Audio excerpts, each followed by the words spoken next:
Hello guys, it's me, Mr. Morales, and I'm going to work on the right-hand side of our review in the front, hopefully problems number 6, 7, and 8. As per my luck, my last, hopefully what I thought was one video got cut into two. I think it went 1, 2, 3 and stopped in the middle of 4 and then picked up 4 and 5. So I do apologize for having so many mini videos. I'll try to just knock 6, 7, and 8 hopefully into one. So let's just jump right into it. Number 6, find the domain and range of the graphs below. All right, so I can tell that with number 6, both graphs are continuous with their respective, between their respective bounds. So all I need to do is describe that. So for domain, for the first one, I know I have x, I have my inequality arrows. The furthest to the left that it goes to. So using my straight edge, I can see that it goes here to -3. If you can't see it, I'll zoom in a bit for you. So -1, 2, that's the furthest it goes to the left. And it does make contact with the solid dot, so I put an equal sign.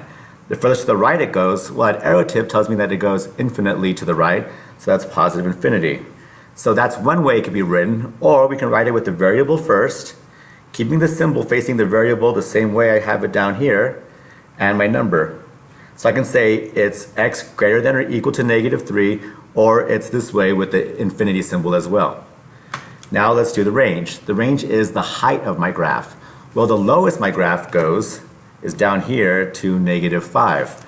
So I have a -5, and it makes contact with a solid dot, so I have my inequality arrow, my less than and equal to. The variable for range is always y. And now I need to figure out how far up this graph goes before it stops. Well, the arrow, just like before, tells me it's going to go also forever in an upwards direction, so that would be positive infinity.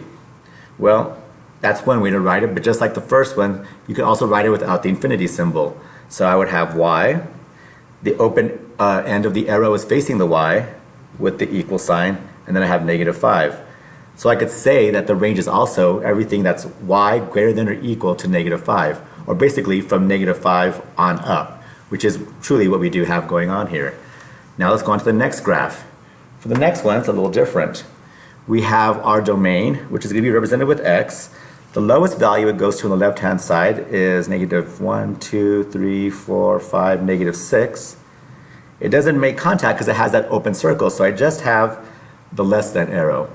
Now I have my less than and equal to symbol because I can see I already have a solid dot over here, and that value, that dot, makes contact with or lines up with 3 on the x-axis. So that inequality stays as is, nothing to change there. Now to do the range. The range is going to be how low to high this graph goes.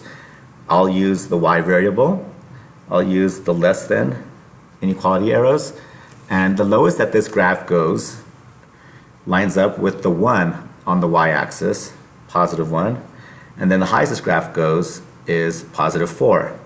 However, the 1 is represented or lines up with a solid dot, so I need to have the equal sign there. And then the 4 lines up with an open dot, so the arrow remains the same. Moving on, we have a literal equation. Number 7, solve the formula v equals u plus at for t. So v equals u plus a times t. I want to get t all by itself, so like a two-step equation, I would subtract u from both sides. When I do that, on the left-hand side I have v minus u, whatever that is, equals the u minus u cancels out to 0. Then I have the a times t that falls right on down. I still want to get t all by itself. It's being multiplied times a, so in order to undo that, I would divide both sides by a. By doing that, I now have isolated a single t, which is what I wanted, and I have v minus u over a. It needs to be in that order. Sorry, I changed my style of a there, but here's the final solution, so to speak. And number 8.